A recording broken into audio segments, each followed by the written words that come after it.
So itchy.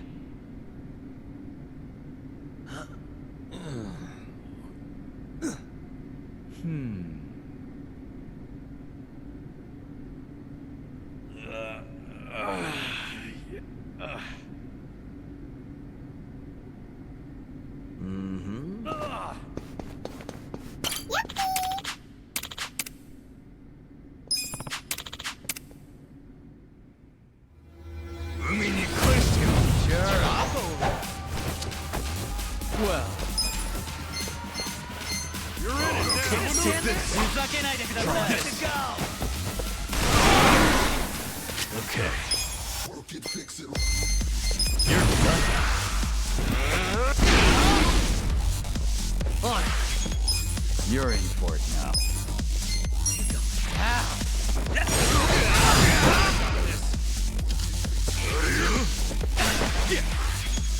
You think you can win? Are you done with all the fun and games?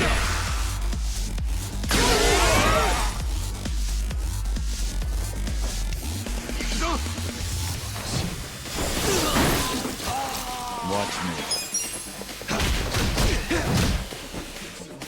Yeah. Kick your ass. Good times. I feel the stats going up. Excellent. Hell yeah. Look at me go.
Let's play! Well. Let's go! Who wants to go? Work it, fix it. Huh? I got that. Eyes on me. Okay. You're done.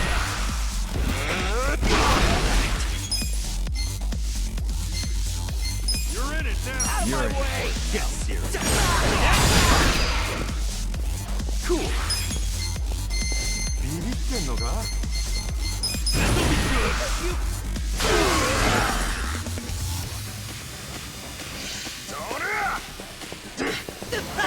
Watch me.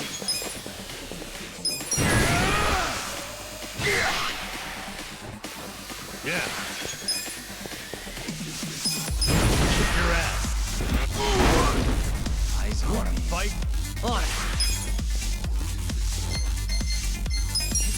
Ow. You're in. Yeah. Brace yourself.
Okay, bring it on.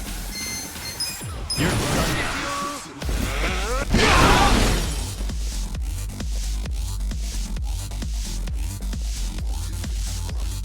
Right. Eyes on me. I got this. Out of my way. Cool. Let's see. This'll be good. You're in for it now. Yakuza. What up? Watch me. Yeah. Get that stuff. On it. Eyes on me.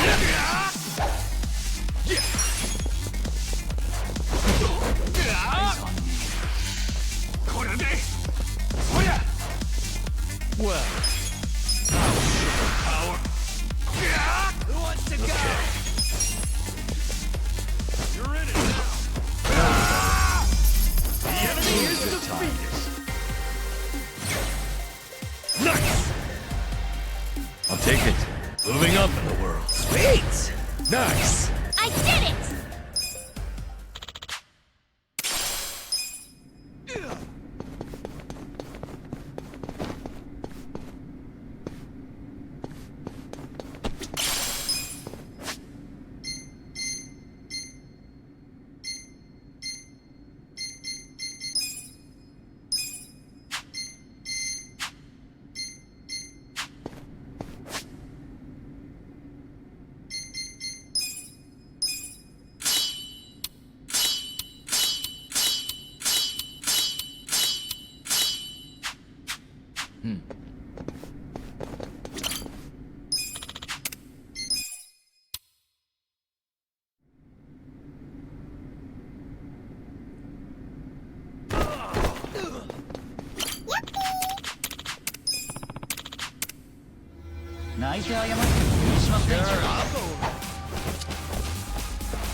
This could be better. Let's go. You're weak.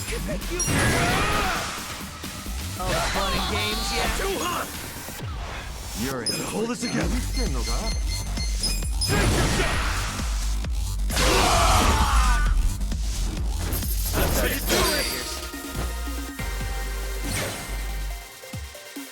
I feel the stats going up. Strong! Look at me go.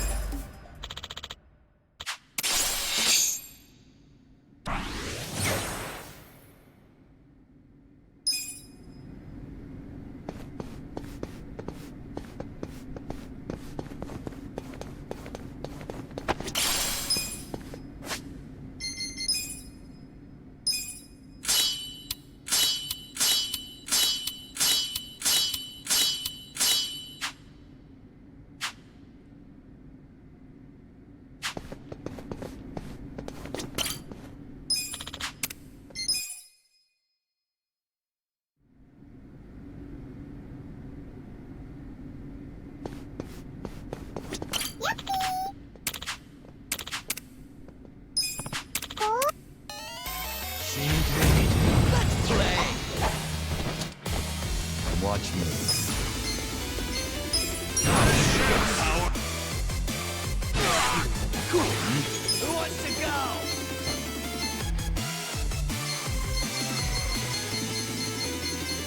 You wanna fight? Just gonna stand there? Are you done with all the fun and games yet? This'll be good. I got this. Yeah. You think you can win? Who wants to go? Kick your ass.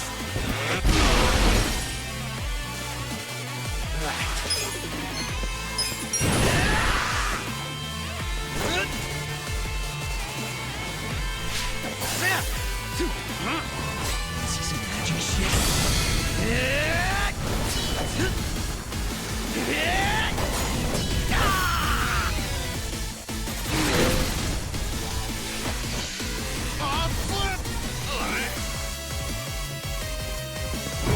Well.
いらっしゃいませ。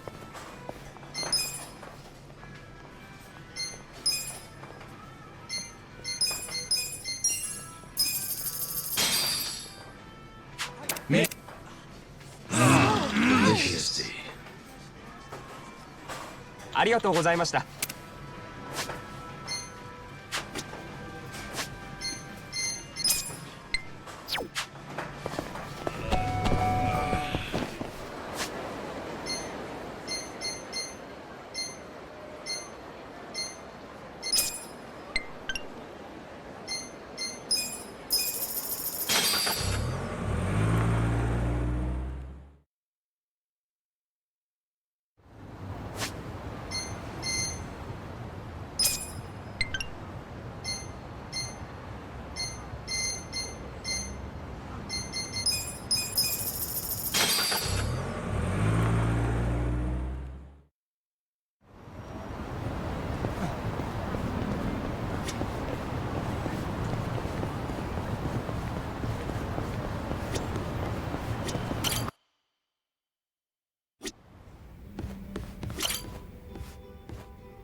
Yes, I'm doing fine.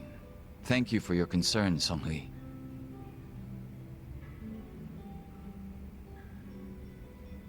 Yo, what'd she say? Oh, nothing. She just asked for an update on the situation. That's all. Yeah? Bet it feels pretty good knowing a babe like her's looking out for you. I'm blessed to serve one such as she. The Jungi-han I served before was quite the blessing as well.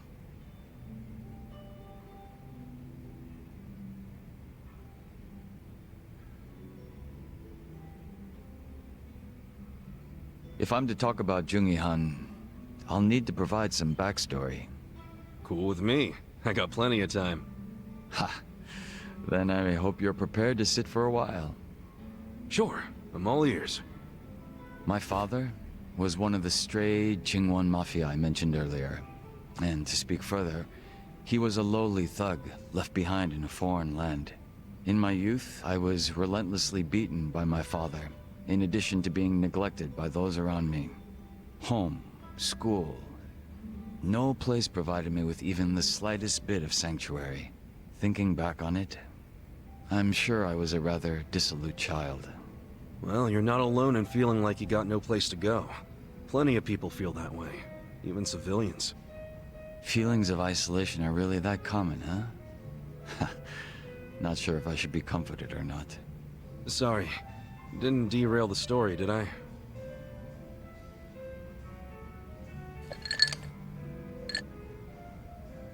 The real Jungi-han had also been raised in a poor and neglected environment like me.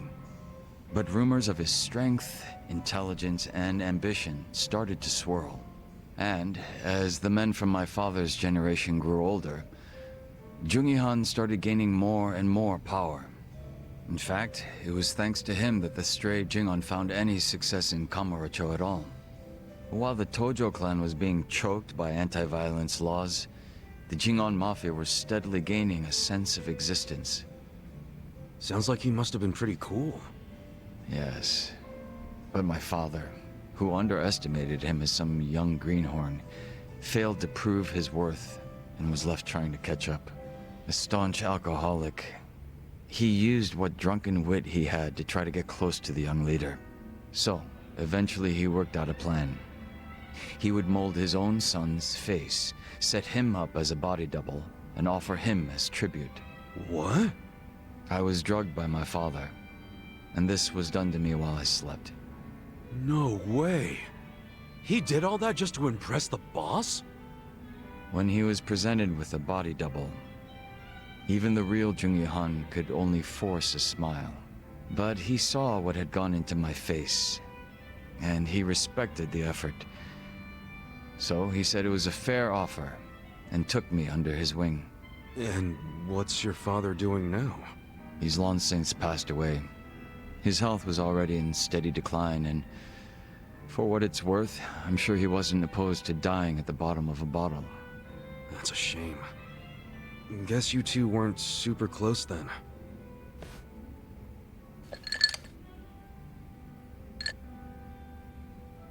Jungi-han kept me at his side as much as possible so that I might learn his mannerisms.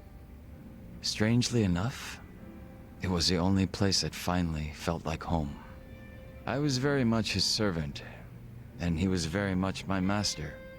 But in spite of that, we shared a lot of laughs in the long time we spent together. A lot of drinks as well. And though I was his double, it would be rude of me to say that we came to resemble twins. So the way you're talking right now, that's something Jungi-han taught you? The real Jungi-han had a way with words I never will. And when he walked into a room, you knew it. Try as I might, I would never reach his level. Hearing you say all that makes me even more curious. About what, may I ask? I'm pretty curious how you managed to totally imitate this guy. Oh? Changing your face is one thing, but to be able to be just like the guy means you're, like, a master impersonator or some shit. Unfortunately, it's far more than impersonation. It's a lifestyle, which requires one to change on the inside as well. Well, sorry for asking about something so stupid then. Not at all. It's been a long time since I've laughed like this.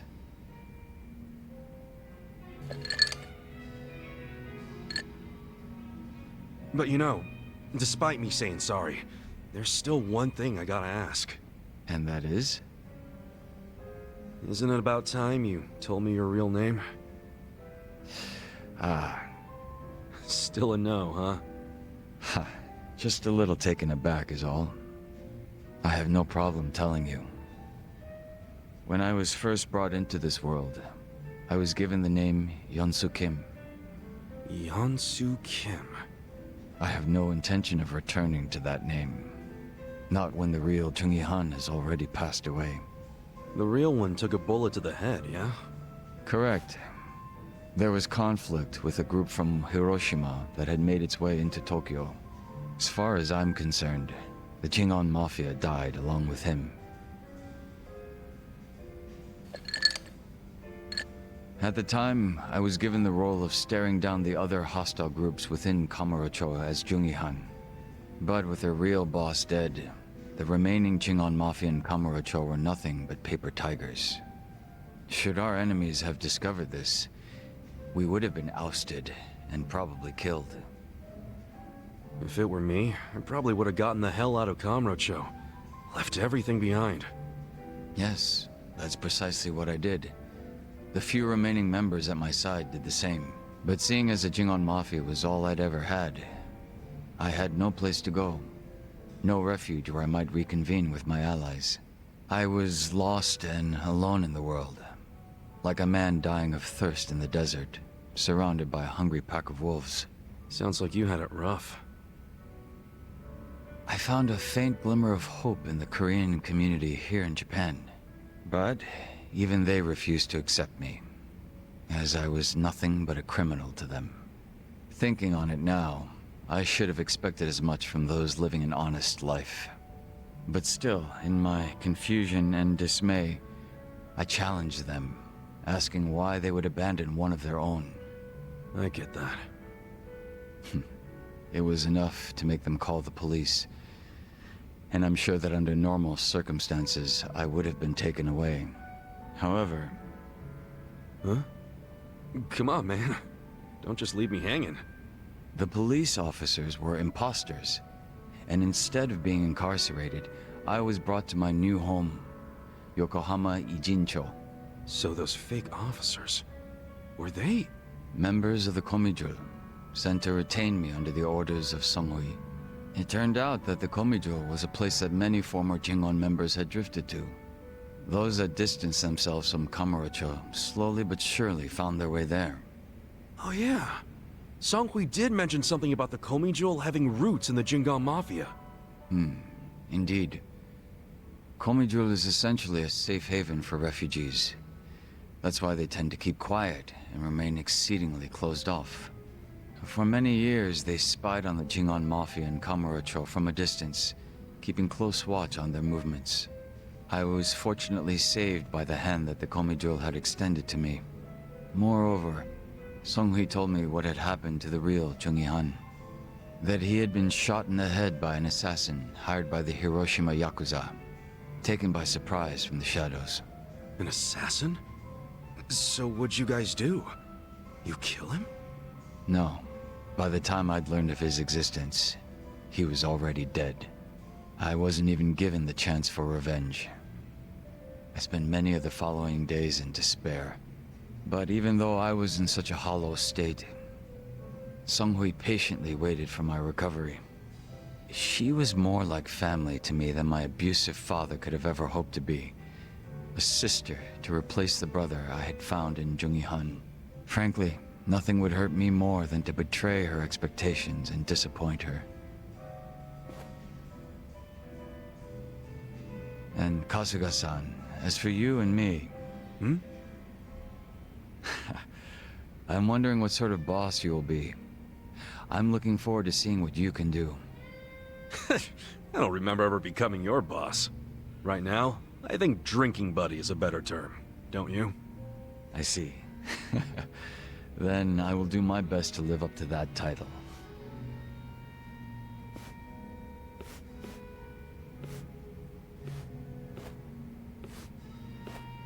Well, guess that's finally it for introductions. He sure is shy, that young Soo Kim.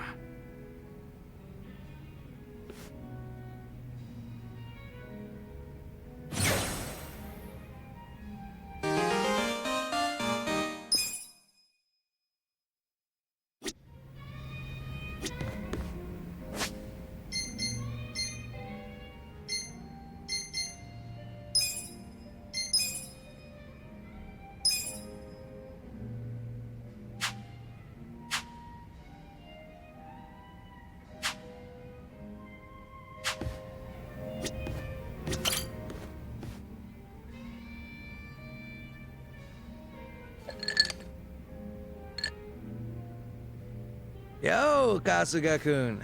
I've already got a good buzz going. Oh yeah? Nice. Could use one of those myself. Mind if I join you?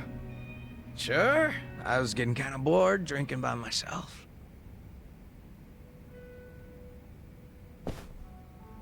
So, what are the Yokohama Ryumon guys up to now? Any of them ever swing by your place? Nah, I don't see him too much. And the ones who sided with Mabuchi seem pretty hesitant to get anywhere near me. Sounds about right. I mean, they did stage a full-on mutiny and shit. Do you ever wonder why they sided with Mabuchi instead of you? Not really. But if I know those guys as well as I think, I'd say it was because Mabuchi was easy to understand. Easy to understand? How you figure? His goals were crystal clear. Everything for money and power. If rules had to be broken or blood had to be spilled, so be it. So, in Mabuchi's world, as long as you had balls and muscle, you could work your way to the top. Even if you stepped on your boys to get there. Long as you swore loyalty to Mabuchi. Damn, that could get messed up fast. And I thought I heard somewhere that Mabuchi was actually pretty smart. That true? Oh yeah. He spoke multiple languages, ran numbers better than a calculator, and most important of all, he was just fine with breaking kneecaps. He was born for the underworld. If he'd been Tojo, I bet he would have gone even farther than you.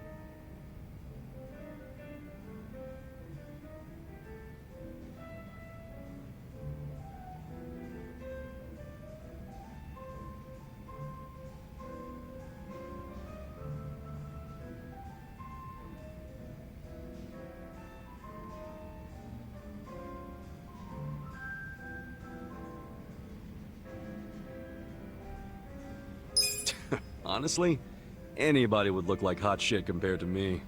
I was known around town as Rock Bottom Ichiban for a while. I see. Well, I take back what I said. Why's that? You got something Mabuchi doesn't. That's why me and so many others gravitate toward you. Is that right? Anyway, what I wanted to say was that the younger Mabuchi had some talent. Yeah, I even went as far as asking Mabuchi to be my right-hand man because of it. Huh? You mean you're the guy that gave him all that power? Oh yeah, I guess I am. Come on, man, that's not something to laugh about. Nah, you see, Mabuchi was just that special of a guy back then. He wasn't the type to just chill on the sidelines. Guy won me over too. How exactly? When Mabuchi was younger, he just had this, I don't know, I guess you'd call it aspiration. He was going straight to the top, and he had the talent to get there too. He had something I didn't. It's probably why I was so drawn to him. Just like you, Kasuga-kun. Now that I think about it, you two are pretty alike. Come on, don't say that. Not when Mabuchi became such a scumbag. How'd that happen anyway? Thinking about it now, I imagine it had something to do with him being promoted to officer. From that moment on, he would challenge me right out in the open. Didn't matter that we were roughly the same age and I outranked him. He probably didn't like that I was born into the top spots, nor that I kept up the weak cooperation policy. Mabuchi was pretty goddamn assertive. As far as I know, I was nothing but a thorn in his side. Well, then, sounds like you should have known he'd betray you eventually. Nah, I probably would have trusted him no matter what he said. But I know my old man and his boys didn't think too highly of him. They said he'd betray us for sure, so it would be better to get rid of him sooner rather than later. They were pretty quick to try and make him disappear. So what'd you do? I fought back. I probably mentioned this earlier, but I think it's really dumb when people kill the guys in their own inner circles. And this was during a time when responsibility was starting to fall to me and Mabuchi instead of the old boys. Stomping out Mabuchi was like stomping out our future. So I stood up to them. The elders were pretty tough to persuade. That's the first and only time in my life I'd grovel like that. You did all that for Mabuchi? Why go through that for a guy who hates you? True, Mabuchi was a fucking weirdo, and at times an evil son of a bitch. He wasn't likable either. But he had a passion I didn't have. He had talent, and above everything else, I thought of him as my brother. You can see why I don't want him dead. You're right. Sorry, I was out of line. I'm getting used to you doing that. Don't worry about it. Good thing you get me. Why is that? 'Cause talking like this is great. I see now you're a pretty passionate guy, Zhao. Oh, me? Yeah, stop fronting so much already. You're always pulling that shit. And that's why I could never figure you the hell out. Now that we're a couple drinks in, I feel like I'm finally getting to know the real Zhao. You got a lot of heart, and you care about your family. That goes a long way in my book. It's kind of embarrassing when you say it out loud like that. Look at you, your face is all red. What's up with that? Just drunk. Let's keep knocking him back, yeah? Sure. To Zhao-senpai, for keeping it real. Cheers! Cheers.